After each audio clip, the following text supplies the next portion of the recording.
Madam President, one of the stark realities of history is that the most and the sophisticated and rapid scientific and technological development have been driven by military logic or application. Rather than being at the service of the greater common good, they have often led to the producing of deadly new weapons used to advance narrow national interests. Madam President, confronted with so many victims of conflicts, there is no room for weak decision and compromises during this fifth review conference. Such is the case obviously for ethical reasons, but also in the first place because of the legal obligations undertaken by the states parties to the CCW. First concern are incendiary weapons, as many delegations already stated.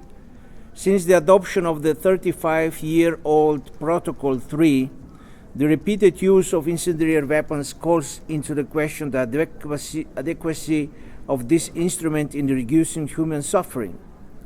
What steps can we take to remedy this inadequacy? The answer is clear. We must commence work in 2017 in the CCW to provide an honest technical and legal review of the provisions contained in the Protocol 3. In this regard, the Holy See believes that besides the fact that the use of any weapon must comply with the use of international humanitarian law, it is the use of incendiary weapons together with the magnitude of their effects on people that should be regulated or prohibited regardless of the purpose for which the weapons are primarily designed. 2. Explosive weapons in populated areas. The tragic experience of conflicts all over the world shows that the use of explosive weapons with wide effects in populated areas has a dramatic and long-term humanitarian impact. Some statistics better illustrate this tragic reality.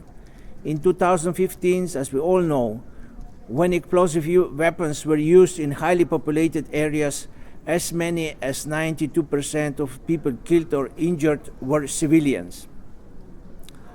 The number of civilian victims should raise serious moral and legal questions. The CCW has an obligation to face these new realities and to make bold decisions aiming to safeguard civilian infrastructures which are indispensable to living with dignity. Lethal autonomous weapon systems. The Holy See has already presented to the CCW informal group a position paper and a working paper to express its views and grave concern about the increasing trend in the dehumanization of warfare.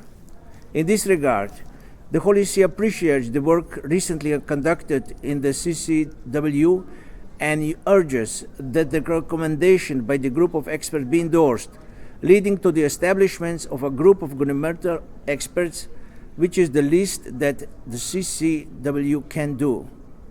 In the case of laws, the Holy See reiterates its previous and repeated position that prevention and prohibition are the best option. Madam President, international security and peace are best achieved through the promotion of a culture of dialogue and cooperation.